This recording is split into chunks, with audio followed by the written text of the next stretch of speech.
Johannes Broadwell, and with me I've got Karthik, who's here to talk about agile smells. So Karthik, what are agile smells? Well, you heard my talk, you heard me speak my mind through, right? You wanted me to say the same thing again? Sure. Okay, so basically it's about, what I have shared in my talk has been my experience in delivery and consultants and in consulting. So some of the things that hamper the true agility in the product development. So which is what I shared. So some things could be directly on the development practices. There are the cultural bits. There are the process bits. So I tell people, basically the idea is to share a message that it's just not one thing. It's not just process. It's not just the culture. It's not just the technology. I think it's a sum of all these elements that matters most. So I kind of picked up things that kind of go or stops the team or probably pulls the team from blooming to be truly agile, which is what I shared. Yeah. So what are some of the some examples of agile smells? Yeah, so some of them that can be really done away with is flattening the hierarchy. I mean, hierarchy is basically more noise than the really required thing, because the basics of agility is talking about project is run around motivated individuals. Right. Now you bring in hierarchy. In my experience, I've seen that it is breaking the motivation of individuals. At least their motivation changes from the product thing to their personal, basic climbing up the ladder in the organization and stuff. So basically they get focused on their fears and hopes rather than what they can Absolutely, contribute. yeah. So yeah, that's one thing. So with hierarchies, there are different types of hierarchies, right? Yeah. If I have a boss, it doesn't necessarily mean that we've got a hierarchy, or does it? So the way I would like to see it as even in agile, you don't have in none of the agile things you have project manager, for instance. None of the frameworks has defined it, but we still have some of those things in. So the best way to look at it is not as a boss, but look at it as a role. Now, when you look at it as a role, it gives a completely different picture of things. Now, for instance, project manager, required or not, it depends. But then if he's in there, what is his role? He can well play a role of a facilitator. Right. Now, if he's a techie, or if he's already been there, done things at a ground level, he's at a better advantage because he can understand the other person when he shares his pain. So I think looking at each of these things as a role is very important. Whether you're QA, whether you are a dev, whether you're a business analyst, whatever you are in the software field. In a project, when it comes to it's just the role. It's not. I do not wish to see it as hierarchy. They're all on the same plane, just that the roles are different. Looking that way, I think it's a great way to deliver it. So you're talking about the roles inside of the project, inside not the of roles the in the organization necessarily. So yeah, not necessarily, but it's more within the project. So this is about team. How does the organization play in? So some of the things that I know of companies, the way they segregate these things are, they have these roles defined, and they have these, they don't call these things as hierarchy, but they call these things as bands. So they just band, B-A-N-D-S. So they just call they have these things as bands. So in some companies they just have like consultants, senior consultants, lead consultants, done with it. So somebody who is a consultant could still be a project manager. Somebody who is a senior consultant could still basically lead the entire team. So this is, they have separated these two things, right? So that works out well. I think I just want to move in that direction. Sharing from my experience, that kind of works well. Right. So you got the team without the hierarchy, and you got the difference between the roles and the designations in the organization. Yeah. So you might have somebody junior in the team still leading it. So if he wants it, he actually wants to take things forward. Well, let's take it as a game. It's just fun. Yeah. So was there any of the smells that you felt resonated particularly with the audience? So what I try to do is see what is that works really well, and for what is it that resonated well with the audience. I need to think. I had a laugh right for what I think the testing pyramid story once we had, and one of them actually had shared that story. I'd like to come back to that one later. Yeah. So that was a good thing. Right. So it's more so because one of the person from the audience comes and shares the story, they feel even more glued to the process of learning.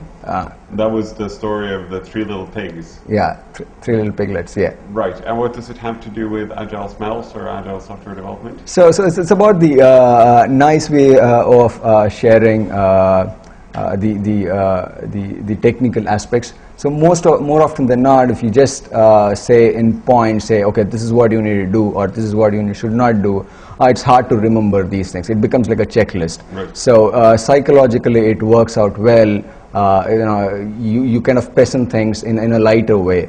And this is something that Patrick Wilson Welch is a guy who kind of got this metaphor, and it's there in the book called Agile Testing by Lisa Crispin. So there's a reference to this. I come across this thing, and I had an opportunity to work with him personally, and I loved this idea. And I thought, okay, I'm going to present this story as well, and more so I wanted somebody from the audience to tell the story so that it kind of works out well. So now when they go back to their workplaces, they know it kind of works out well. So the story was about, so the analogy was that you have the bricks, the wood, and the haystack layer of the testing, right? Right. Can you explain what's the brick layer of the testing? So the bottommost layer of the pyramid is that of bricks, and the middle layer is that of a wooden stack, and the topmost is that of haystack. Now if you look at typical houses, the small houses even, you would see like the house is basically built around with bricks. Now houses also need windows. It's like windows or windows to the outside world, right? So that basically is made of wood. And now on top of the house, basically the ceiling, it could still be with some light material as well. And you can see a lot of houses that way. I'm not sure of Sri Lanka, but a lot of houses in India are that way. And what does it have to do with software development? A classic thing. These houses are still strong or good enough. They're long lasting. In software development, in similar lines, the unit testing or the strength of the project, and you get fastest feedback in your code from your unit tests. And the next thing is your integration tests, which is where you get to see the handshaking between different components works out well, and that's why I have kind of and so from one component to the other component, it's the window. The interfaces are basically the window to the world, and the wood, right? And the story. Yeah, so that's where it's made of bricks, right? And of wood, right? Sorry? The integration tests are made of wood. Or made of wood, yeah. And the topmost thing is that of a haystack. And you pretty well know if the hay is one thing that's light and it just gets distorted and requires a lot of maintenance. So people who have got that light roofing, they know, it requires regular maintenance. So the more haystack, the broader it is, you have more pain and that's also the surface of the application. Yeah, so in the context of an application, those are the GUI tests. Right. Yeah. There was one slide that I think you wanted to punish the audience, so you skipped a slide where you talked about, I think it talked about pairing on it. Yeah, it's like pairing but not pairing kinds. Yeah. And the trick is this. So when you see that, speaking in a conference and connecting with an audience is a difficult bit. And people find, typically speaking, somebody sitting in the audience would feel a little stretched to stand up and even talk. So it's a little difficult to connect with them. And you take them, bring them to something interesting, tell them some interesting stories, they have their laughter, and then coerce them, you get them closer. And then when they're closer and then take another tough question, they don't answer, you just have to skip those things just to make sure, okay, they then want to say, okay, I just want to know what he's up to, maybe I need to learn more. So this would be a good chance for them to learn more. What would you have talked about if you hadn't skipped it? Yeah. So that is slow. So there are project teams where people work in silos and still call it as like pairing. So like I mean like essentially team, I was right? talking about collaboration between roles. So for instance, a developer and a tester can well collaborate. In a typical ideal agile world, when a developer says he's completed with a story, the way it works is he calls for a QA and a business analyst to make sure they come to his box and see kind of runs through the tests. Right. So they just want to run through whatever the acceptance criteria is, because at that point in time, maybe they might have a different thought process and check something else. And that means it's still a feedback for the developer. He's not even waiting a little more, say a day or two after, when a QA or a business analyst comes back and saying, hey, there's a bug in the story. Right. The trouble there is he has to switch the context from his current work to that, and so this kind of helps those. So which is why I bring about saying you need to collaborate more and more. Forget these the other stuff roles more. And here you're talking about collaboration across different roles. Across different roles. Right. So in my from my experience, I've written unit tests or the GUI automation test suites as well. So when I sit with them and start writing GUI automation script, I get their picture or their way of looking at things, and they get to see the language, the way I think from the perspective of a language. So there is a joke or there's actually a proverb that says learning a language is useless unless you cannot think in the language way, especially when if for instance you worked on a compile time language and you work to a dynamic language, it's got a whole different, it's a paradigm shift in the way you think about solving problem. So it's similarly, so when you work on a development code base and you try writing an automation test suite, there is a paradigm shift. It really matters. So when you work with a developer, as a developer, if I work with a tester and write automation test suite, it brings a lot of learnings both to me as well as whoever tester I'm pairing with. So, yeah, we've got the same experience there. Yeah. So what do you think of the conference? The conference is fantastic. The Sri Lanka is fantastic. Colombo is fantastic. Conference is fantastic. I enjoyed working with, meeting with a ton of folks, and I hope I did not bore them with my talk. I was there, and I was certainly not bored. Okay. So, is it your first time in Sri Lanka? Yeah, this is my first time, and I'm planning to come in about 3-4 months' time for my vacation. Yeah. Ah, right. Yeah. So, any plans for where to go? Plans for, sorry? Where do you plan to go when you come back? So Sri Lanka, I think, is known for the nice wildlife national parks. So that's one thing that at least one of them is something that I wanted to visit.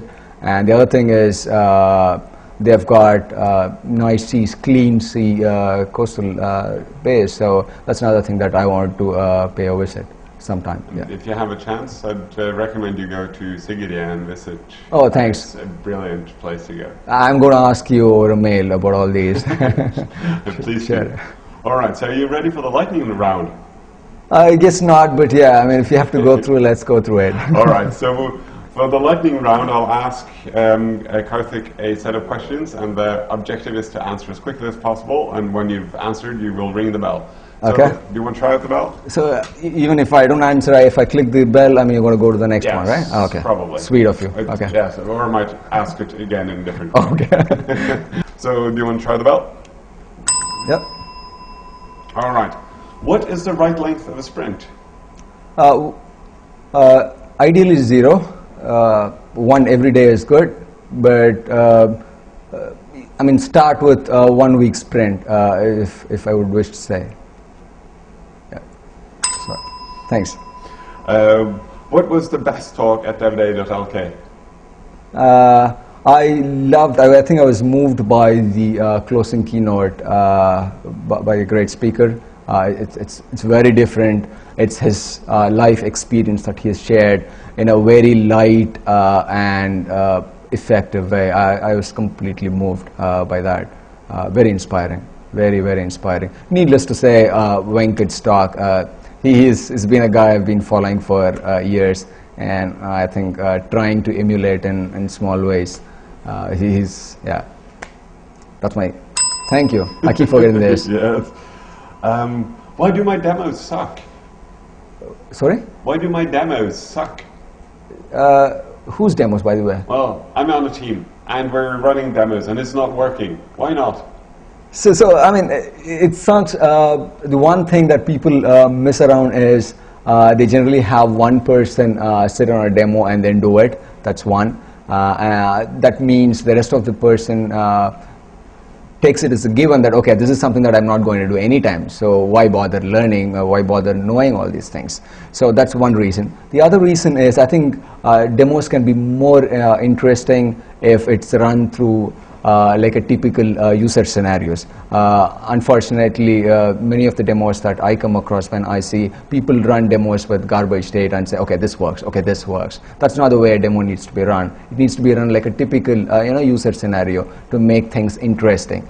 Try catching out of some live character. Like in your demo, for instance, you talked about Chuck Norris, you talked about your own finding for your own name. So that makes things interesting and people can connect. Right, so when you talk about some names or something, live character, people will connect usually. So, yeah. How do I get started with pair programming? Just pick on somebody and then start pairing. That's the way to go. And what is the most important agile practice? Every practice is important. Please don't miss on something unless it's really hurting you.